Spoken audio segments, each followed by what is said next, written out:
Welcome to Knots TV Book Club, a time and place to talk about books with me, Becky Cullen.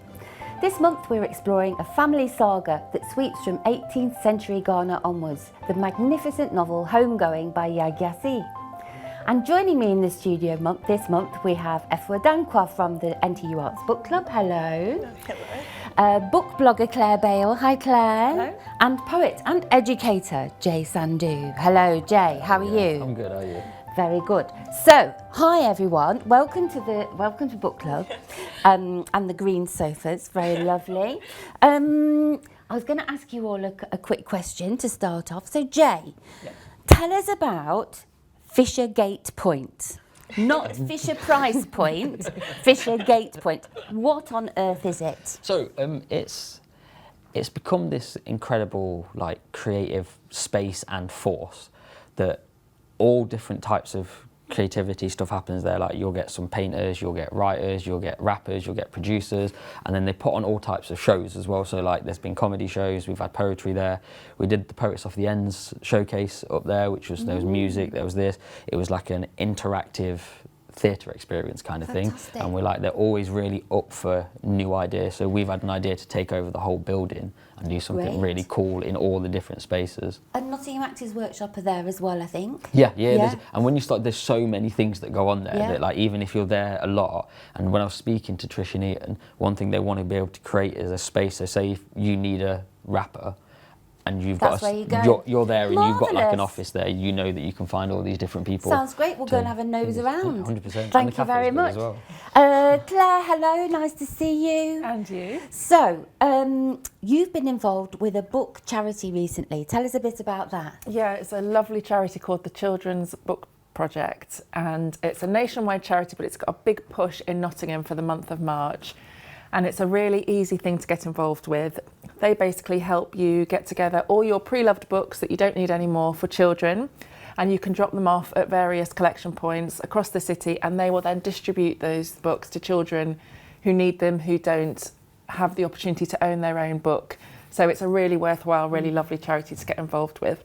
It's so special, isn't it? So important to have your own book in your hands. It really creates that connection for children. Yeah. So it sounds wonderful. Yeah. Thanks for telling us about it, Claire. What's it called again? The Children's Book Project. And we can Google that and find out about it. Go online and you can find out all the different places you can drop off your books. Thank you very much. Hello. Hi. So, Effia, welcome to Book Club. Thank you. You're part of the NTU Arts Book Club because you are a student at NTU. Yes, I am. So what is the benefit of going to a book club, do you think? So we were talking about this, and I just said it's really important to be able to have a community where you're able to express your opinions and talk to people about things you like, because it really does help you build that other side of you. Just being able to interact with people and interact in a way that's very true to who you are and unique to you yourself. It's really good to have that environment and that community, and book club's just a place where you get to shout and make a lot of noise with people about a book you read and just, have a good time. It's always nice to have a community like that. I'm glad you find it therapeutic. Yeah. and it's great going to a book club and seeing different opinions from different people as well. Yeah. It's really nice to have those conversations. It can be very useful to broaden your horizon. Sometimes just allows you to better put yourself in other people's shoes and just interact with people better. That's great, putting yourself in other people's shoes. That's marvellous. Thank you very much. So, we are going to put ourselves in other people's shoes now because our book of the month is Homegoing by Yaa Gyasi. This is a story of sisters Effia and Esi, born in the era of slave trading in the Gold Coast, what is modern-day Ghana. Effia marries a white slaver and Esi leaves Ghana through the door of no return, trafficked into slavery in America. Each section of the book leaps a generation and we piece together the effects of that original division. Zadie Smith describes this book as an intelligent, beautiful and healing read. But what did our panel think? Okay, so panel, we need your opinions. First of all, let's start off. So this book leaps a generation each time. How did you find that in terms of, was it compelling? Was it confusing? What kind of effect did that have on you as readers? Who wants to start off? Jay. I'm a big nerd. like just in You're a big nerd? Yeah, just Okay, in general, all sorts of confessing. things. You can put that on your title at the bottom of the screen. Yeah, that's all that needs to be there. And it almost felt like time travel kind of thing, because the amount of research that she must have put into all of these different eras over the, was it 250, 300 year span or whatever it is, each one felt so like I was there in each moment. It felt like I was like time traveling throughout it, which I thought was really interesting, because there were certain bits of it you'd see how it changed and like grew, and it wasn't, and it didn't. Some bits of it didn't change, and that for me was really, really interesting. And it kind of was almost like a series of short stories, and yeah. So yeah, that's a really interesting point. Effia, did you lose track of some of the characters, or were you still able to make connections? I think, because I read this book years ago when I was younger, and then I reread it last year, and then again for book club this year. So when I was rereading it last year, the first 2 chapters threw me off a bit, but then as I kept reading, it developed a bit more. I think the thing for me with books like this is sometimes it can be hard you miss a character. So you get a little bit of their story in one chapter, you go to the next chapter, and with books of this style, sometimes you just miss the character. You want to find out what you're reading, like the next chapter, the next person's life, but you're looking for hints of what happened to her, what happened to her. But I think there was some of that, but it wasn't, this was really well done in that I didn't find myself missing the characters too much. I feel like I got to close out most of their stories and kind of got some closure from each one. So I think it's really impressive that she's able to achieve that with nearly everyone in the book, yeah. And you recommended the book to me, Effia, so we have we're holding you responsible, but also Claire Bale, you recommended this book. Yeah. So how did you feel about this kind of, it feels quite compelling and quite fast, actually, kind of panorama of history, really. Yeah, absolutely. And I love that kind of book. I like a book that goes through the generations, but quite often they're big, epic tomes.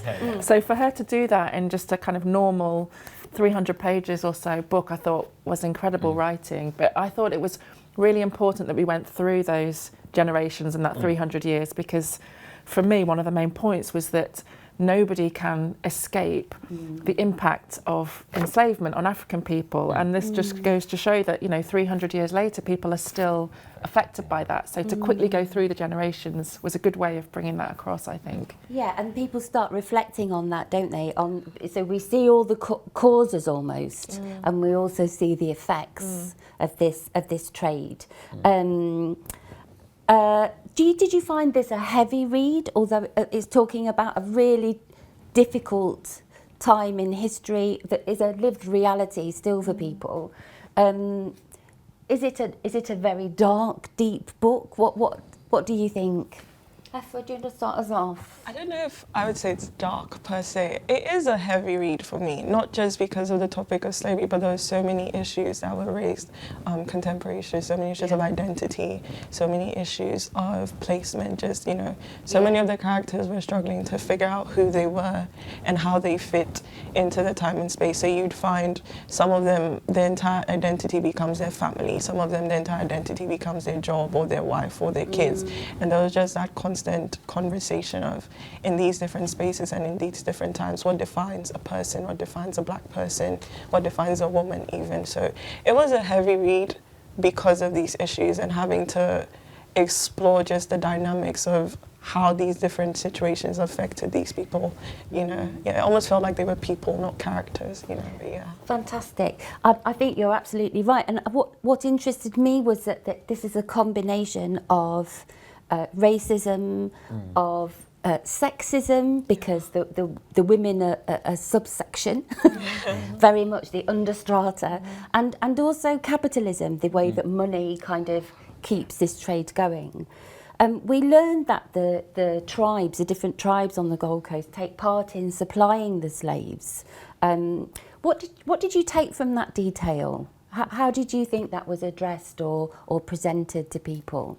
Claire, do you want to start us off? Sure, yeah, it's very uncomfortable, isn't it? And I think I agree with how you described it. It's not written in a dark way, but it's very uncomfortable to face into that truth that African people were also involved in enslavement of human beings. But exactly as you described there, Becky, it all comes in with capitalism, and capitalism was brought through Western Europeans coming to enslave those people. So wars were taking place and prisoners were captured in that war. The enslavement into the slave trade, as we now know it, was due to capitalism. So you can't avoid that uncomfortable truth that the slave trade kind of picked up on the worst parts of humanity across the world and turned it into something inescapable. That's really hard. And they mentioned as well this area of incitement of their interest in of the British colonisers keeping the wars going so that they can profit from them. Jay, what did you make of that detail? That similar to like what you said. There was bits of it that like I knew before just through my own research. But then there was like part of me that was also kind of looking at some of the bits like you were saying with those bits where it's kind of like, if I was in that situation and like the choices were I do that to another tribe or it happens to mine, I was like looking in it from that kind of things and I thought that was dead interesting. And then also knowing that like you said, the people that have come they know what they're doing. They're dividing, they're conquering. They've got this plan. They've done it in multiple countries all over the place, and just the like kind of divisiveness of knowing that they're going in to do that. I thought like because like I know had been from Indian background, read that for like India and stuff. It was shocking, but wasn't new. We'll be back in part 2 for more recommendations and chat. See you then.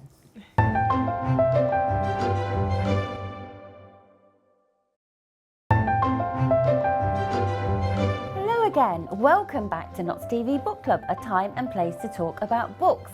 And we're talking about our book of the month, Homegoing by Yaa Gyasi. Joining me this month are Jay Sandhu from Nottingham Poetry Festival. He's a nerd, he's told us already. Book blogger Claire Bale and book clubber Effia. Hello everybody, welcome back.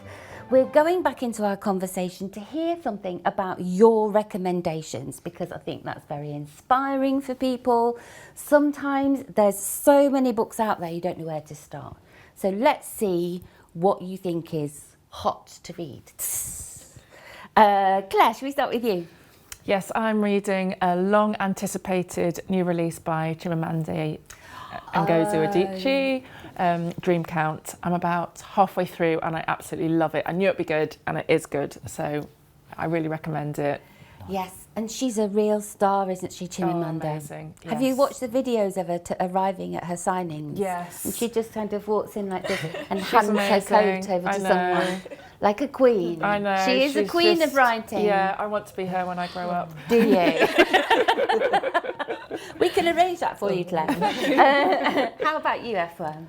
So that book is actually on my to be read. It's my next book. But what I'm doing currently is rereading books that I read when I was younger. So this one isn't really a book, more so it's a play, but it's written by a Ghanaian. She was a children's book writer and she died. Her name is Effia Sutherland. She wrote a book, The Marriage of Anansiwa, and I'm kind of rereading it. I've read it when I was younger. I'm trying to see what my opinions on books are now that I'm a bit older, rereading the stuff I read when I was younger. Did your books, the books, when you reread a book, sometimes your opinion does change, doesn't it? Yeah. And how about you, Jay? Is it maths, AQA, textbook? No. In fact, the two that there's two that I'm really like reading, would recommend to everyone. Like one of them's Ikigai. I don't know if anyone's read that. It's like it's really small. That's basically become my Bible. It lives in my book, in my bag. I read it all the time. Like just about how to basically be happy and work at the same time. The other one's Rick Rubin's Creative Act of Being, which is just like, if you're someone that is creative or wanting to be more creative, this book is like, it's incredible. I don't know how else to describe it. Like, it makes you think about the world in a completely different way. Rick Rubin's what? Creative Act of Being. Creative Act of Being. Fantastic. Thank you very much. What lovely, lovely recommendations. A whole smorgasbord of books. So let's get back to the book of the month.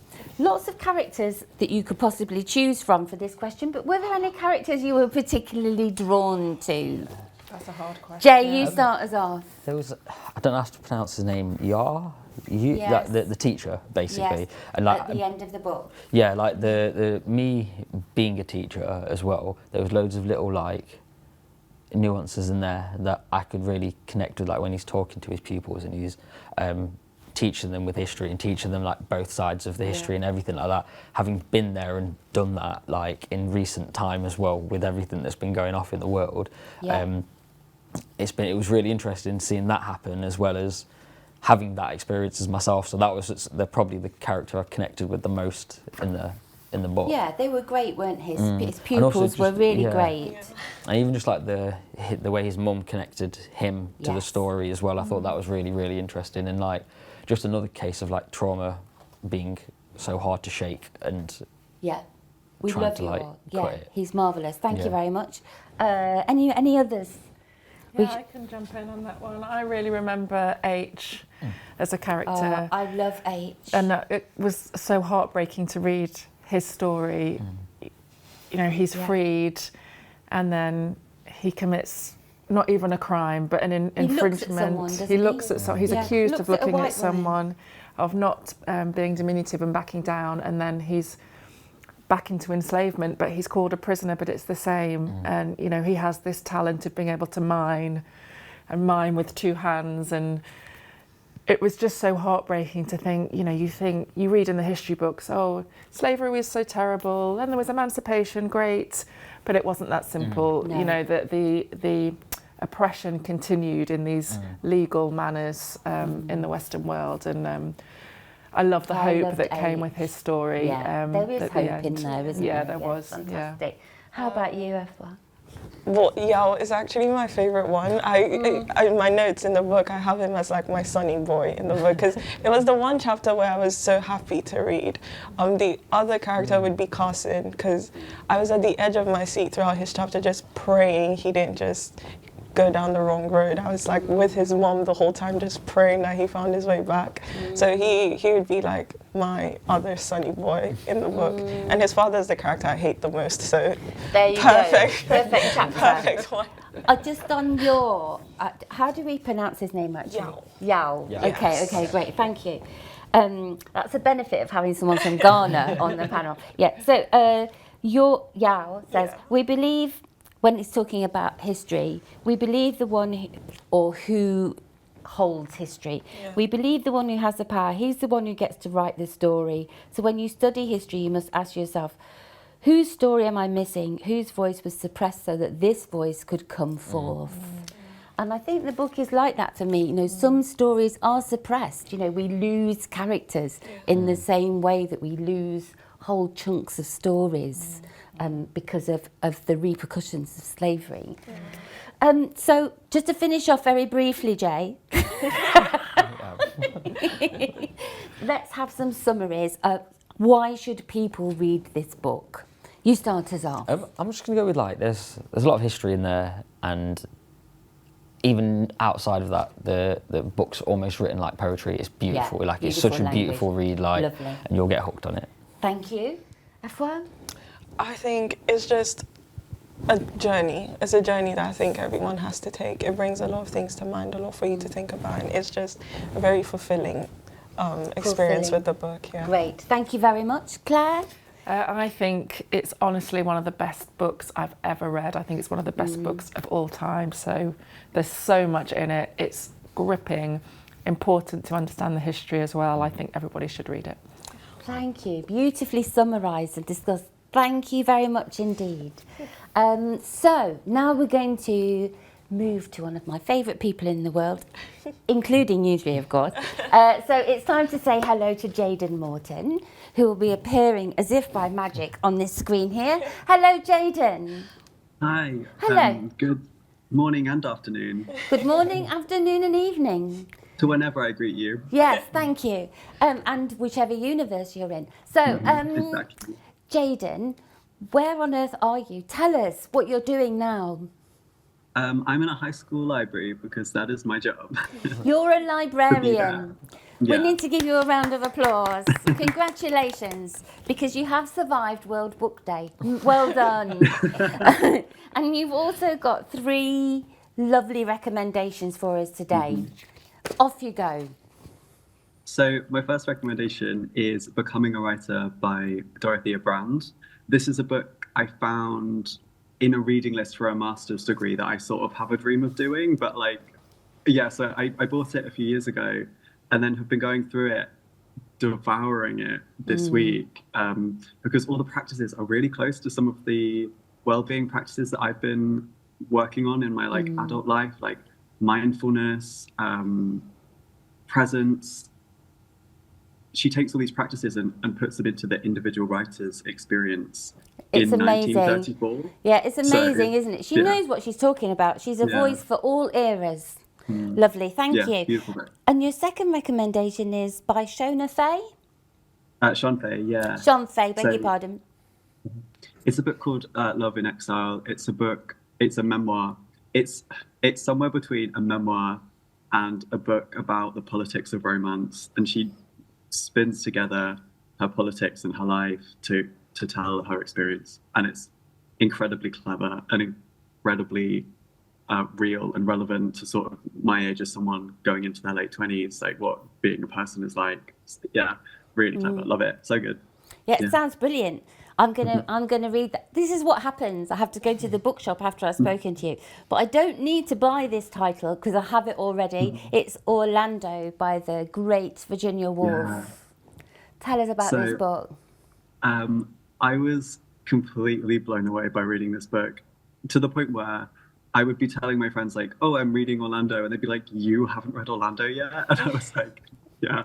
And it took a while. Like at first the language is very dense and I was like, maybe I will just like read a little bit of it. And then something clicked within like on page like 100 and I was just like spinning through it as fast as possible. The world around me was building. And the story of this character who inexplicably changes gender halfway through the book and shifts and like, beautiful, poetic, weird, strange, real, alive. Amazing. Can't recommend it anymore. I love that scene where the trumpets start blowing and the angels appear and the transformation takes place. It's incredible. Yeah, breathtaking. I want to see the movie as well. Yes. Well, yes. We need to make a new one. So obviously there's that change of gender. I agree with you. It's quite dense to start with, isn't it? But it is worth persisting with. It's a classic. Yeah, something happens maybe within the first 50 to 100 pages where you just like get on board with her language. Yeah, and that's a great reason to read it. So I'm going to say farewell, my dear friend and librarian. Bye-bye, Jayden, thank you. See you later. Bye. Oh, lovely, lovely, Jayden. Thanks, Jayden. So why don't you get along to your local library to uncover all of the books we've mentioned today or find them in Nottingham's bookshops? Why not have a browse around your charity shops or a book swap while you're at it and give the books some love? You can find out more on our website, knotstvbookclub.com, or you can email us at knotstvbc@ntu.ac.uk with your comments and suggestions. So that's it. And next month, we're going to look at some children's and young adult fiction. Wild East is by a friend of the show, Ashley Hickson Lovance, and we're looking at Furthermore, which is an exciting fantasy by Nottingham writer Darren Simpson. Sounds good, doesn't it? Thanks to Effia. Thank you very much to Claire and Jay. And thanks, as always, to you for watching.